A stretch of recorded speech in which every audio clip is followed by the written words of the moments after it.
you how to do it. So you get stuck, and that's one of the things that you don't want to do, especially when you first starting off with anything. You don't want to get stuck. I mean, it's already hard enough that we got to try to build a confidence. You know what I mean? To actually go out there and pursue this passion that we think we got, because sometimes we don't even know if it's a passion. We just trying to follow suit or some type of trend. But this is honestly something that I love to do, because how I know I love doing this, because the first 2 years, or really the first year, I didn't make any money purposely. You just understand? Like, I didn't make any money. I wanted to learn the craft. I wanted to learn to see if this is exactly what I wanted to do without money. Because at the end of the day, money is what motivates a lot of people, and I like to be motivated by money for sure. You know what I mean? Like, that's not the key core of what I do, or why I move is because of money, but it's most definitely a beneficial factor. So I had to really learn how to move without using my money, and a little bit of my money if I did use some money, but learn how to move strategically with other people's money. And the only thing I did was just put in the time. So I think we about to. Are we live right here? We are live. Cool. We are So live. we are live over there. Yep. And we can still stay live here if you want to go ahead and put this here. Oop, now you smooth. The phone is super big. So look, this is what we about to do, y'all. We are about to tap in now. She got her stuff rolling. We about to be tapped in. You All right. So, yep, it looks like most of the viewers are over here on your page, which is fine. We don't care how they come, just come. You know what I'm saying? So that's super, super exciting. Now, today, guys, Calvin, multimillionaire Calvin Allen, he already provided you with the information that we're going to cover tonight. So that's super, super cool. We've been looking at properties this week, getting ready to make some things happen. I told Miss Kim, well, pretty much I was letting Miss Kim know how to do certain things. I think we actually been talking about this for a couple months. And, we just actually, when people don't move as fast as you expect them to move, that don't mean that they don't want to do it. They might got a couple other things that they got to do. So I knew her worldview. I understood why she didn't move as fast, you know what I mean, or quickly, in the timing that I wanted. But I would never trip because at the end of the day, like I told y'all, this is a marathon. We ain't trying to sprint our way through this. We trying to have patience. We trying to go through this thing by understanding, by being disciplined for one, and then by understanding patient in this, because a lot of these deals that I deal with the people, this is not an overnight type. I'm buying your house today and you get cash out tomorrow.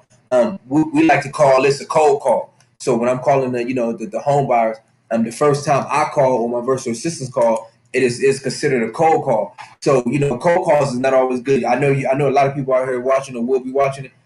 You do not like anybody just to call your phone, right? You don't want nobody to just call your phone. You like, man, dude, who is this? Yo, look, hang up for her 9 times out of 10. Right. So the cold call is always something scary. So what we like to do is, man, we like to do another warm-up call. So each time we call and we begin to build rapport with our customers, or such as in this nature with the sellers, then we would like to build, some type of credibility. So this is not like, I cannot just go in there and try to go ahead and make an offer on something that you've been dealing with for years. You see what I'm saying? Because I know you got an emotional tie.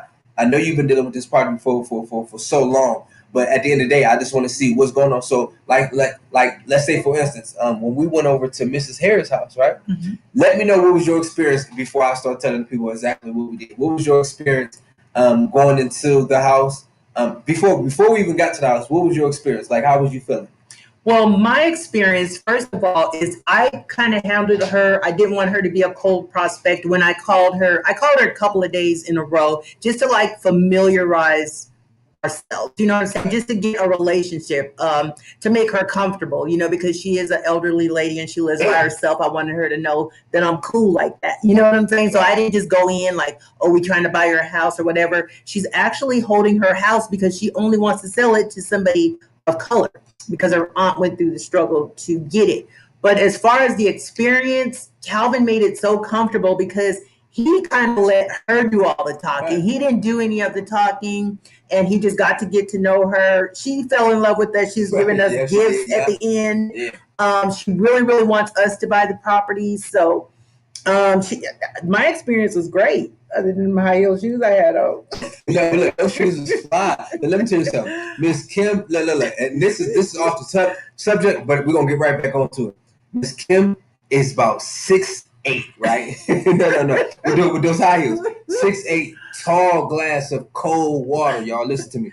ice is just coming down. She was looking so smooth on this business. I told her, I was like, look, this is what we're gonna do. We're gonna go there. We're gonna dress professional. I had on sweats. I was coming back from doing laundry and stuff like that. I was coming back from doing laundry. Miss Kim came to perform, so she was really the MVP of that day. You see what I'm saying? I just showed up with my professional, my professionalism, and I allowed her, like you said, was this key. When you go in and you look at these properties and you dealing with these homeowners, you don't want to go in there and act like you Mr. Big Shot. You know what I mean? Like you know it all. Like you, oh yeah, I got all this money. I could just buy your house. No, because at the end of the day, these people have an emotion attached to these houses. So you can't just go in there and feel like because I got money, I could just buy whatever I negotiate for, or I could just belittle you. That's not what I wanted to do. What we wanted her to do was actually get her worldview. See why she wanted to sell it. This lady told us so many different things of why she wanted to sell her home, y'all, that she told us. She pretty much gave us the key. Like, she gave us the key to unlock her door to now have another home. You know what I mean? Whether we buy cash or whether we buy through some type of creative financing, which later on down the line I will let you know, because there's many different ways that you could buy a house, not just with your, not just with having credit or not just going to the bank, man. I'm sure, like in this instance, we might mess around and buy this house, creative finance. And I'll break that down to you because we may not have to wholesale this house because of the situation, because she told us her pain point. I mean, not just to say a lot of her information, but the stuff that she was telling us, guys, was actually letting me know that she was really motivated to sell.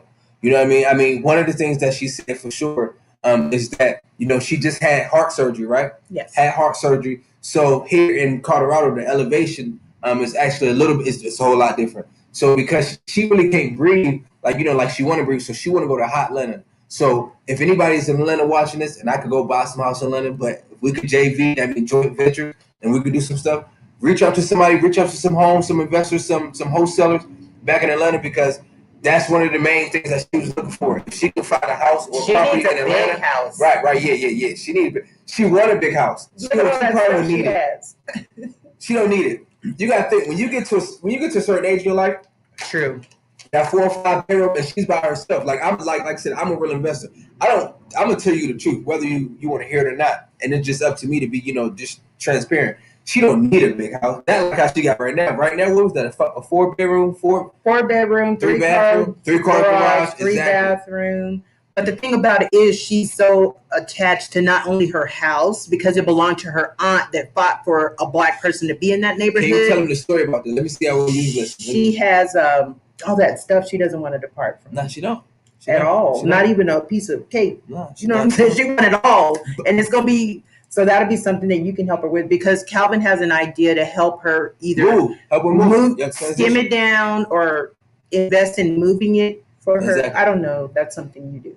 See, so what happened is Mrs. Harris, this is the lady that we're talking about. Mrs. Harris has a 4 bedroom, 3 bathroom home here in Colorado Springs that she is potentially looking to get it right around $500,000 for, right? She owes a mortgage I'll say like right around less than $150,000. So we already know she owe a mortgage. Okay, so I know that she owe a mortgage. So now I know that when you owe a mortgage, that you got to pay the bank. And I think the bank that she's dealing with is Int Credit Union. You know what I mean? So now I know dealing with Int Credit Union, I got to know the rules and regs that Int Credit Union actually established for her. So what happened is, back in 1975, when her auntie originally moved to that property, she had to give rid of so many things. I believe, and we have video that one day we will actually show and let you guys know exactly step for step how I go buy these properties. Like you said, Ms. Kim, which is so key, that I do not go in there and strong arm these people. I'll go in there and I let these people talk to me. And when they talk to me, she told us everything. She told me everything but a social security number. Like I mean, I'm talking about even from the pain points as far as her husband, you know what I mean? And he's still alive, but he's not around. And then to the point of, her kids. I mean, she even showed us some what was that? Crocheting. Mm-hmm. Look, the lady is just magnificent. So she was able to tell us so many different things to let me know this is exactly how I need to buy this house. You see, I didn't go in there and just try to assume something. She told us exactly what to do. That's why I was comfortable, and that's why the experience was kind of unique. Because normally, if you would have went, like what she said with the realtor. Now, what happened, guys? She is potentially maybe looking at listening with a realtor or agent. That's another word for a realtor. It's an agent. But the agent, right? What people don't understand is, see, I'm different from an agent. When you are an investor, you are actually the person who's going in and putting in all the work. Whether or not you doing the calling, whether or not you doing the buying, whether or not you doing the selling, whatever the case may be, the agent not doing any of that. The agent just trying to make you do some stuff that you may not be able to do at the moment. I have a question. So there's three entities: the real estate agent, right, the investor, and the broker. And the broker. Yeah, and the broker. Can you break that down for us? So I start from a broker, right? So from a broker's point of view, a broker has to go get licensed to be registered for the state.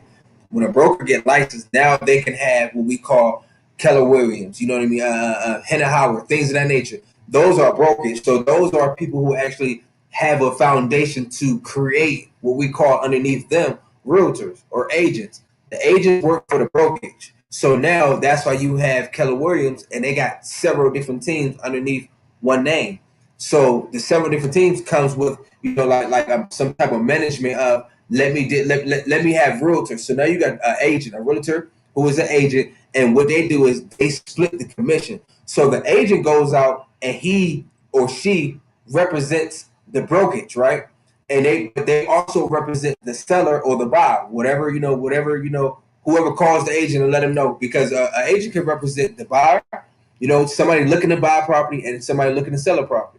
So only thing that they do, the brokers just provide all the the marketing, all the they do the they do all the money. The broker is pretty much the money. So if I could put it to you like in layman's terms, anybody who's like a rapper or anybody who's a coach, they just provide the stability for you to go out and perform. You see what I'm saying? Mm-hmm. So the brokerage provides the stability for the agents to go out to perform. So those two are a team. When it comes down to an investor, I'm my own entity. I'm my own person. I can create a team. You see what I'm saying? Like, so I can become like a brokerage. That's pretty much what I am. I'm a broker to where now I built my own foundation, but at the same time, I'm also a realtor. A realtor is a person who stays in the middle, and like I said, they deal with a buyer or they deal with a seller. And when they deal with a buyer or they deal with a seller, they got to deal with them on their terminology, their rules. So they don't really have no say-so. They have input, but they don't really have any say-so. Like, for instance, that realtor wanted Mrs. Harris to actually start taking the pictures off her wall, remove some stuff. And things that she couldn't even do, guys. And that's the thing about realtors. I'm not saying all realtors is like this, but at the same time, they got a mission. They got a mission at hand.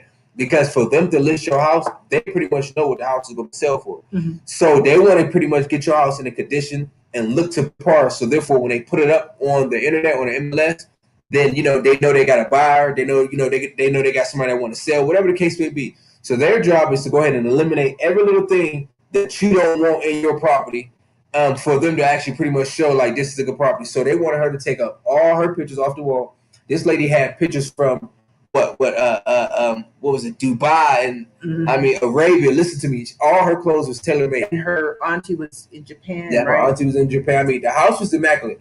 It most definitely needed, and I get into this, it most definitely needed to be rehabbed. It was outdated. It looked just like a 1975 home. We are in 2021, so I need to go ahead and update that thing to HD 2021. And once I do that, then y'all, man, that'd be the best house on the block. I haven't seen all the other houses on the block. That'd be the best house on the block. But like I said, one of the things that she was really motivated to do was actually sell it to people of her color, because of the situation that she was in. Mrs. Harris could not sell, or could not, her aunt couldn't buy the property without having some type of hurdles to jump over. They didn't want her in that neighborhood. They did everything in their power to keep her auntie out of that neighborhood in the 70s. Yeah. So her auntie was like, you know what? I'm going to keep fighting. So she sold her old house and paid cash for this new house and had it built from the ground up. So you guys can understand her attachment to this home. But Calvin let her know, if you do go with the realtor, we're not throwing any salt in the realtor's game, but we can't promise you that they're going to sell only to a black person. So, that's a point. Because they got rules, you know what I mean? Like, you got to think about it. If they was to do something like that, that's called gentrifying. So now they putting people in positions that they want to put in, and that's totally against their rules. Like, that's totally against the FAC. Federal housing. FHA? Yeah, no. I think it's FHC or something like that, Community Federal Housing Community, or even FHA. Yeah, that's going against the rules and regs even with them, because they got a certain criteria that they got to do too. They can't discriminate. And I wouldn't call what she's doing discrimination. I call it legacy building. You know what I'm saying? She wants to keep it in her family, and if she can't keep it in her family, she definitely want to keep it in a Black family. That's her choice. Yeah. That's her house. That's her house. Exactly. You know? That's her house. So we're doing everything in our power to help her keep her auntie's dying wish, to be exact. That was her auntie wish. To actually keep it inside either the family or keep it, with somebody Black, because I believe she was the only African American even on that block, right? Still to this day. Still to this day. Yep, still to this day. So she want to keep that. Now she is neighbors with all other people. We're not saying all the other people is wrong, but when they first built that community was gentrified. It was only put Caucasians and people in that age, blue collar people over there. But at the same time, the auntie most definitely, I think her name was Glad. I don't know if it was Gladys. I forgot. I don't remember her auntie. But the auntie was a blue collar African American, and she was about her business. She did, major things here in Fort Carson,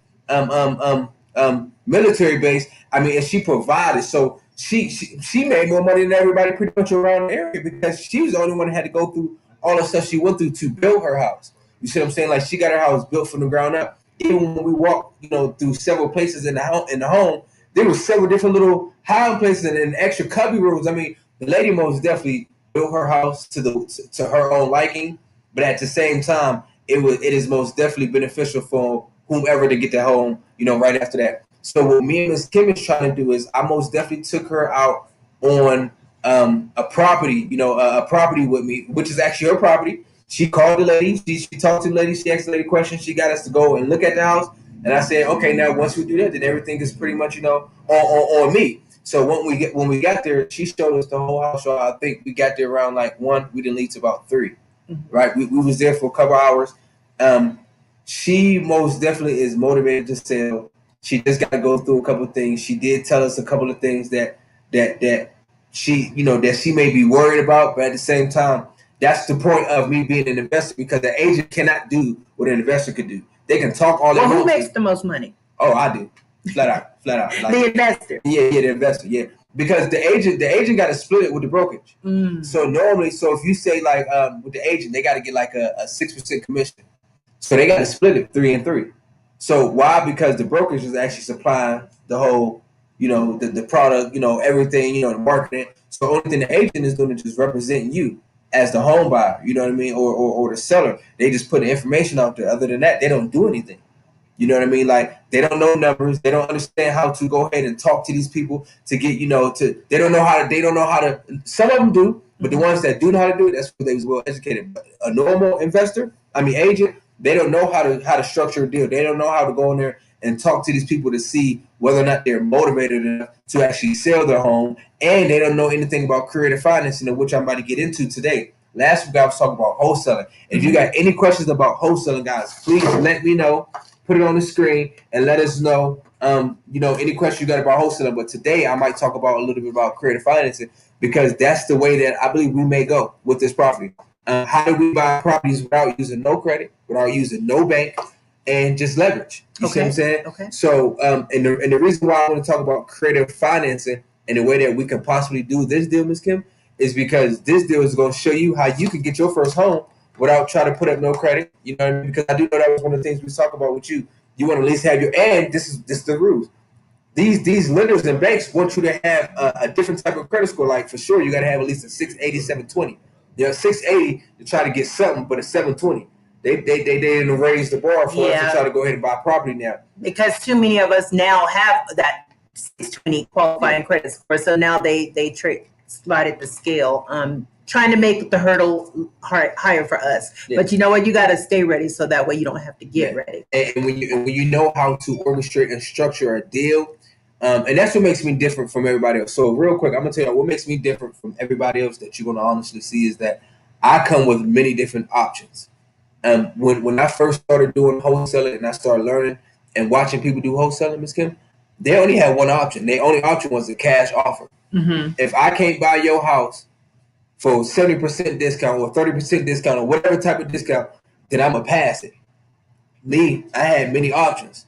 And the reason why I had many options is because I I look at myself whenever I'm going to go buy something, and I always talk to myself and I say, if I can't sell it to myself, I damn sure can't sell it to you. Right. So I knew I had to have some type of buying process. You know what I'm saying? So what is my buying process? I need options. I don't want to just go on the car lot and look at one car, right, one color or two colors. Give me options. So I learned that in the real estate game, when I go in and I'm talking to these homeowners, I'm giving them options. Okay, if I can't buy your home with a cash price, yeah, it's good. I need to get a discount because I'm the one going and putting a lot of my money into it, a lot of my time into it, and I got I got to make sure this thing is working. You know what I mean? Because if once I buy this house and you walk away, I can't go back to you and get a refund. So a lot of these people they only know one thing, and that's just the cash price. A cash offer, and if the cash offer don't work, then they pass it. But see, me, the reason why I'm getting all these deals, and I'm even getting the ear of people, is because I'm coming with options. If I can't get it off of the cash price that I can negotiate, we can talk about, can we work with terms? And now when people ask me, what is terms, I can now teach them some stuff that they didn't know. Even realtors, because like I said, the realtors do not know how to be creative when it comes down to working a deal and getting these houses under new contract.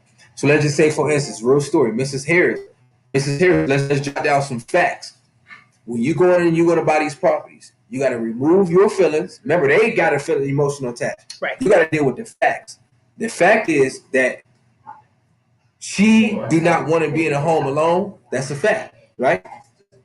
She just had surgery, so she can't be in that big old home going up and down those steps with the elevation that we, that Colorado has. Right. That's another fact. That's also a pain point. You see what I'm saying? Her husband don't even stay there anymore. You see what I'm saying? So she is in a real big old house. I don't know. She's probably about 70-something plus, young. You know what I mean? To where now she getting sick and tired of just being in a home by herself. She don't have no one else around her. All her other siblings or family members, I believe, is in another state, which is Atlanta. One of them that she was telling us about. So now she want to move back to Atlanta because she want to be closer to her grandkids, closer to her kids, her daughters.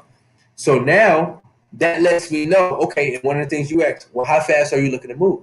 You see, a lot of people are ready to try to buy something right now, but even though, are you really ready right now? So this gives us some time to actually know how to work this deal, to be creative when it comes down to, buying this property. So Mrs. Harris, the reason why I would say I am going to do a creative financing, which is we can't do a seller finance. So a seller finance is pretty much when they own the property free and clear. She has a mortgage. So what I now got to do, and see, this is a different terminology. If you're a wholesaler, you only know how to wholesale. You only know how to talk prices and cut people down. You don't know how to build people up. You don't know how to train people and teach people how to actually leverage with their property. So I'm going to try to see if I can get Mrs. Harris to leverage her property to us without you going to the bank and you getting any type of, credit pull. I'm going to tell you why. The reason why seller finance or subject to, what I'm talking about, subject to. So I can't do seller finance, right? Because, I can, but I wouldn't want to because she don't own the property. But what it's subject to is now you taking a mortgage and you paying on a mortgage subject to whatever the mortgage is. So I think she told us that the mortgage was less than $1,000. We don't know the exact number. So we know over in that property, I believe when I looked at it, the property is going right around 17, 18, a little bit more. I'm just giving y'all a low ball. It's going for right around $1,700. More than that. I know that. Yeah, rental. Okay. But I know it's more than that. I'm just going to give y'all $1,700. But we know she's paying less than $1,000 mortgage. So what I would consider is doing a wraparound, which is subject to. I hope you guys are taking notes. This is some good stuff, the wraparound. Yeah, the wraparound. Now, basically, the reason why I'm doing this is because whenever you do any type of creative financing, you could work around the deals to where you don't use your money, for one. And if you do, watch this, and I'm going to tell you how you do. You use little to none of your money because the whole purpose is getting it on terms, right? We're getting the house on terms. So that means we are getting the house in a period of time, and we may not take over full ownership of the house until the length of the loan. Or unless you negotiate and you agree on her taking out either a second mortgage or her keeping an existing mortgage and just signing over the deed, transferring over the deed of title to you, and then you go back and you can either take that property, now you got the deed, take that property and go and refinance that with a bank, and you pull out your own mortgage. You see what I'm saying? And then when you pull out your own mortgage, you pay her, and then now you get a tenant. So But even doing a refinance, then that's going to allow you to go ahead and use your credit. So I'm about to tell you the reason why I want to try to pretty much use this deal as a subject to a wraparound. So we only going to pay for the mortgage, and we're going to stay in the middle of the deal. At the same time, she's going to make some money. We're going to make some money, and whomever, whether it be you getting your second property creatively, or we pass it down to another, African American family creatively. So basically, I would be so heartbroken if I couldn't do that for her. You know what I'm saying? It just like weigh on me if I couldn't keep it in the Black community. Because I'm gonna just tell y'all right now, all skin folk ain't skin folk. So I really want to make sure that I keep it in my possession so that I can carry on this lady's legacy. Now, is that what you mean by keep my emotions out of it? I need to not think like that. Well, no, it's cool to think like that, but know how to direct yourself properly while you're thinking like that. Because if you go, it's not you being in your emotions on still keeping the legacy and what you want to do. I wouldn't say that was an emotion. That's a fact. Like you want to actually like deal with something that she's dealing with. So we taking on what we call empathy. We putting ourselves in her place and her shoes to be like, you know what, we understand how I feel. And we know how it is because we African American. And at the same time, you really want to try to buy the house. Mm-hmm. So I see where you can have some type of emotions into it, but at the same time, when you learn how to keep it professional, that emotionally you might just automatically get drawn into it, and you ain't had to put your emotions into it. Mm-hmm. You know what I'm saying? When you keep it business. So now what we're going to try to do is we're going to try to be creative and buy this property subject to. Why? Because she have a mortgage on the home. And because she have a mortgage on the home, basically what we do is we ask her to go ahead and then allow us to become the end tenant buyer. Write this down, guys. You become like a tenant buyer. So basically what happened is when you wrapping around, everything stays in her name, right? While she's in the mortgage. Now, the reason, one of the number one questions is, why would she even do this? Yeah, you saw my eyebrows raised. Exactly. I get this all the time. And my response would be, why not? Right? But because I know the business, I'm here to teach. And I'm going to tell you why seller financing is subject to is better than wholesaling. Wholesaling is pretty cool. It's pretty smooth. You know what I mean? You got to do a lot of calling, a lot of door knocking, a lot of footwork. But you get a couple of dollars. Mm-hmm. But now when you're doing creative financing, this is when you really start getting paid, y'all. You see what I'm saying? You get paid differently and you understand how to operate the business. The reason why seller financing, creative financing, which is the same thing, subject to, the reason why a seller should do it. I ain't gonna say would because they don't know. Mm-hmm. The reason why they should do it is because, for one, we give them way more money. Mm. They get way more money. I'm gonna give you 3 reasons, maybe 4. I might give you a bonus one. The first reason, if you got to write this down, the first reason why seller financing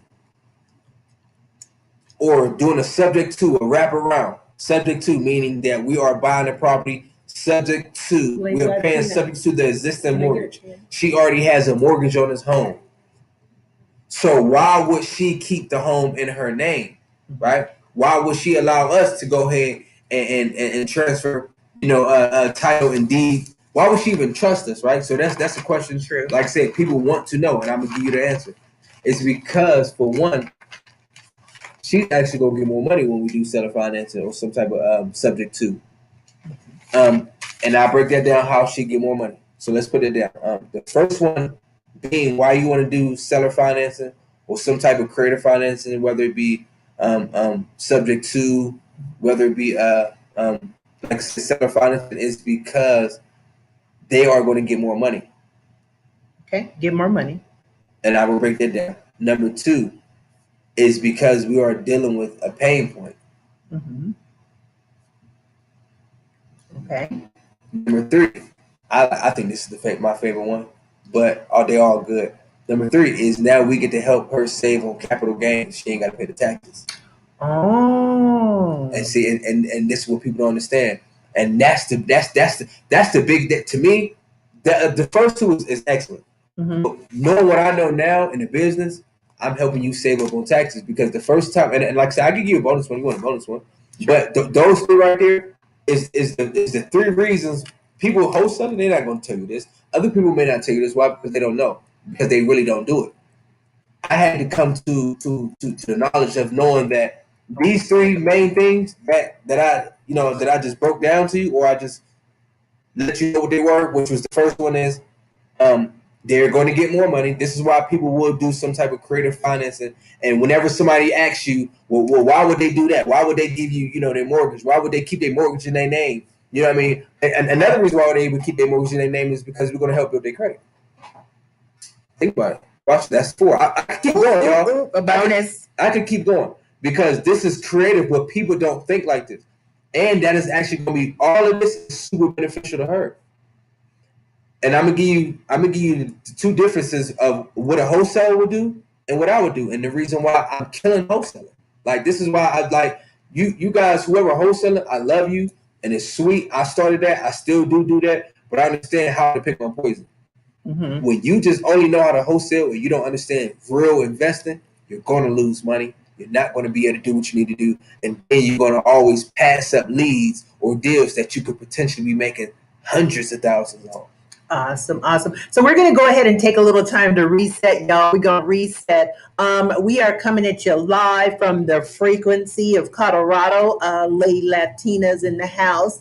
This is actually her building her podcast. So we are collabing this week. We're gonna try to do this as much as possible, but we probably will be coming live from the frequency like twice a month. You know what I'm saying? Twice a month, same time, same place, and we will be moving around. But we will still be on live every Thursday. We will still be on live. We'll be consistent in giving you guys the education. Yes.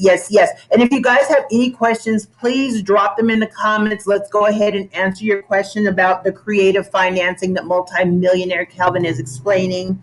Also, creative financing, seller financing, pretty much one and the same, which is how we're going to actually obtain or attempt to obtain this property. Attempt to obtain this property. And we did ask her, she said we can go live, for her privacy. I didn't want to do that the first time, but we will, do a little snippets live, and then that way we could share them together. Next time we go, we do got videos and stuff like that to show you. But my whole thing is with you, Miss Kim, and everybody else that is joining in and that will possibly join us, whether it be virtual or whether it be physical, when we do really do this stuff, I want to walk y'all through the whole process and to get you guys to understand it. Like, this stuff should be simple. It shouldn't be complex. You know what I mean? It should be complicated. You should be able to know how to talk to these people and teach these people in a language that they can understand. I want to share something. I just thought about something. Okay, I went in there dressed like a realtor because I had my heels on. He went in there like an investor. He had on his tennis shoes. He was checking pipes. He was like on the ground looking at stuff. He was doing all kinds of stuff. So pictures of me fixing stuff. I do. So what I was saying, that goes to show you that he really does put in the work. He really does care about who he deals with. He really does care about these properties. He's not just going in there like, let's go buy this or whatever. When I came and picked you up, I was telling you everything about the property. You said, Dad, you did your homework. I said, this is what I really do. Mm-hmm. She had just gave me the property, like just the information, just the address. And I did my due diligence, and I already knew exactly what I could offer her. You know what I mean? I already knew exactly what the house was going for. I knew who owned it. I knew when they owned it. All that. You know what I mean? That was just my part of being an investor. I need to know what I'm walking into, so therefore I know how to walk out. Amen. And what I really want to do with you guys, if you guys want to come on this train with us, get on this wave with us, get on this frequency with us, and go with us step by step. The step one is, number one, to find a client. Number one is find a house to even sell. It's kind of hard out here in Colorado Springs because it's a seller's market. A seller's market. Seller's market just typically means that anybody who owns a home, then you win it. So that means you have the wherewithal to actually sell it for whatever you want to sell it for, because there's not enough homes to buy. There's not enough homes to buy for the price that, because everybody want to buy. Everybody, I mean, I'm telling you, everybody want to buy a home right now, wherever you are. It's not just Colorado. Atlanta is extremely hot. Vegas is extremely hot. Arizona is extremely hot. I mean, I could keep going on. Texas is extremely hot. Everybody is trying to buy property all over the world. So now if they're trying to buy property all over the world, then the demand of it is high. So if the demand of it is high, I can charge you way more for the supply. That's why it's so advantageous to be a real estate investor, right? Yeah. That's where all the money is, in real estate, land, property, ownership. You guys, if you don't have ownership right now, I don't know what to tell you. You know what I'm saying? You better get it. You better get That's what we're gonna tell you. If you don't got ownership, you better try to figure out how to get it. And start working on your credit as well, you know. So we definitely need ownership. Of course, multimillionaires showing us how to obtain property with no credit, no finances or whatever. But you also have to go through the struggles of messed up credit and get your credit right in order to know how to work certain situations and deals. Would you agree? Yeah, I totally agree. I mean, the light ain't nothing without the dark. You need them both to, correspond with each other. So at the same time, the bad credit, the no credit, the misunderstood credit can still be profound once you open up your mouth and you let people know, like, I don't have credit, I don't know how to utilize my credit, I have bad credit. Now you can get with people like such as me and you to actually show you and educate you, and not just show you but educate you and make you accountable to know how to fix your credit, keep your credit in a good little good standing, and just to go ahead and teach other people, and just to continue on, keeping being a good standard when it comes down to credit. So because you can have this property and all this other stuff, but say like you wanted to go and refinance it and keep it under your name, you won't be able to without credit. You know what I'm saying? You won't be able to. Even though you got a property and you trying to refinance it, they are going to look at your credit. They won't even read. I mean, you got a HELOC, home equity line of credit, and that's what you was trying to do at one time. I'm like, Ms. King, don't you just try to take that out? And they told you that they wouldn't pretty much be able to do anything until you had your credit to a certain, to a certain number. A 720. Yeah, you're right, a 720. And before it was at like a 6 something before. Right. And that was probably about a year ago. You know what I mean? So it was a 620 when I bought my home, but you guys have to realize I did lose my job. You know what I'm saying? And then I came and partnered up with Nove money in order to make an extra stream of income and to help me with my credit, which it's good now. But last year in 2019, I almost lost my home due to foreclosure. So I still have those late payments on there that we are working on. But I was able to save my home thanks to, my extra stream of income with Nove. And also my credit score is increasing. It's not at the 720. I'm going to be transparent. It's not at the 720, but we are working on it. Yeah, we for sure working on it. We're working on it. For sure. But yeah, I was like, okay, cool. I can refi or do whatever I need to do. I got 620, 630. It was 634 when I started working with you. And all the things were like, no, now you need a 720. So yeah, that's what we're working on right now, is to actually get Miss Kim. We're working on her credit to be better, but at the same time, I'm teaching her how to leverage. Like she always said, leverage what you got in order to get what you want. That's so how you leverage what you got is now the intelligence, the education, being creative. So we're gonna go back to subject 2, and I'm going to try to buy this home subject to the existing mortgage. She has a mortgage on this home, so I can, but I wouldn't want to wholesale it. Wholesaling is just pretty much staying in the middle. The reason why I don't want to wholesale it is because I actually want to keep it, because I do know that is a very, very good property to actually continue on having some type of cash flow. So now as an investor, I'm thinking about long term. A wholesaler is going to think about right now. You see what I'm saying? So a wholesaler is going to think about right now, and a wholesaler don't have pretty much no morals to the point of they'll sell it to whomever, as long as they could get the dollar. Me, as an investor, I'm not trying to sell it to anybody just to get the dollar, because whomever get into one of my properties, then I most definitely make sure we do a thorough background check.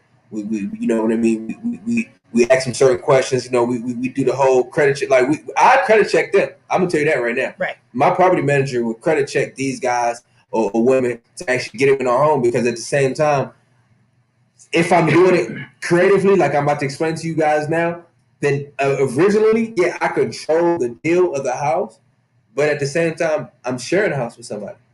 And that's the whole purpose. So why? The biggest question I get right now, guys, is why would someone sell you their property or give you their property on the seller finance or subject to, right? Why would somebody keep a mortgage in their name? Can you do that in like 4 minutes? We have like 4 minutes. Yeah. Okay. Yeah. Why would somebody sell their property underneath with the conditions that I'm trying to give them? For one, is because they're going to get more money. For two, is that we are dealing with a pain point. The third one is that we are going to help her save on taxes. And the fourth one is that we most definitely get to help her with her credit. So when I get a lot of these tenants and they ask me real quick, well, Calvin, why should I do this? Like, what does that even mean? And like I said, next week I will get really, really in the details with you guys. Why would I do this? It's because at the same time, are you falling behind on your mortgage? a lot of these questions is yes. I don't have enough funds to pay for. Okay, so that's something I could do. Do you want to actually keep the home, or do you want me to go in there and pretty much revamp, replenish, if you will, redo this home for you with no cost come to you and everything come out of my pocket.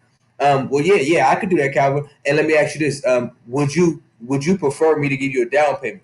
So a lot of times you could get straight cash right then and there, because a lot of these, like I said, number 2, pain point. A lot of these, they don't really want that much money. She knows she owes. You got to think, you taking somebody from out of a position to where they owe money, to where now you paying for their debt and you give them some money out of your pocket within the next couple of days.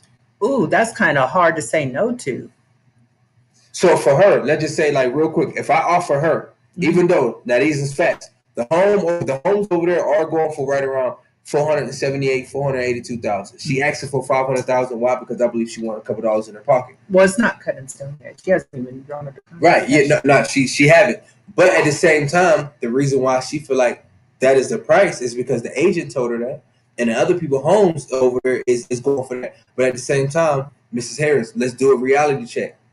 Your home have not been remodeled. It need to be updated. There's the other homes over there actually are, a little bit bigger as far as square footage, got a little bit more, bathrooms, a little bit more bathrooms and things of that nature. So we can't really compare apples with oranges or things of that nature. So I got to go in there and just let her know just the truth. The truth of the matter is, can you get your house for $500, $700? Yes, you can. But I might not be the buyer for that. And I'm going to let her know I may not be the buyer for that. But what I can do is I can go ahead and give you this much amount of money right now. If she say no, okay, well, I'm not mad about you saying no. What number realistically do you really want to get to? Everybody got a real number, right? So once she gets that real number, even if she's stuck on 500,000, okay, I will do 500,000. That makes me different from all the wholesalers, because the wholesaler is not going to pay you what you're asking for. For one, if we was to buy the house for 500,000, we don't have no equity into it. A lot of times, as an investor, we want to have equity into it, at least 20%. Or if we try to do a refinance, we got to have 20% into it. So now that's cutting into how we try to make our money. But like I said, this is a marathon; it's not a sprint.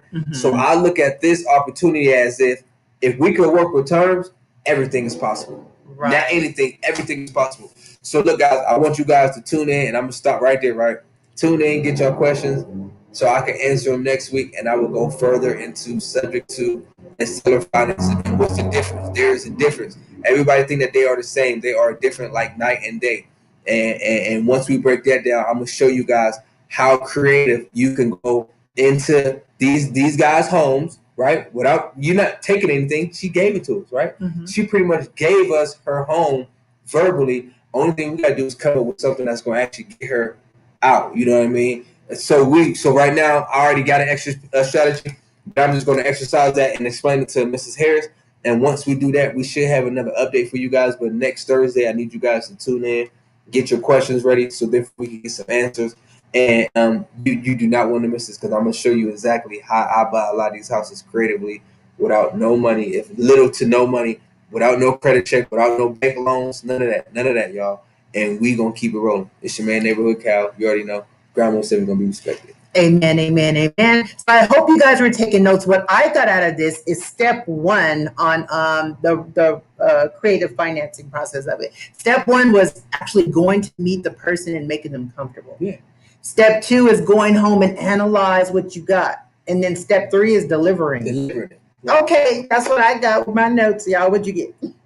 But anyway, come and join us next week. We look forward to educating you. We look forward for you guys going on this journey with multi-millionaire Calvin Allen in the house. And Kim's Credit Leverage, where I teach you how to leverage what you have in order to get what you want. You guys have an amazing, amazing night. We do apologize about the technical difficulties, but we will get it together. Sunday, Easter, right? Sunday is Easter. So look, all y'all, I know church is probably still closed because of the whole COVID, but go out there and resurrect something, y'all. Whether it be your finances, whether it be, you know what I'm saying, your emotions, you know what I'm saying, let something be resurrected, but let something else die. So you got to let something live and let something die. So that was my thing for the week. I'm always give y'all something for the week. Let something else live so something else can die. You know what I'm saying? So at the end of the day, y'all go ahead and be smooth like y'all be smooth. Be smooth. Neighborhood. Peace.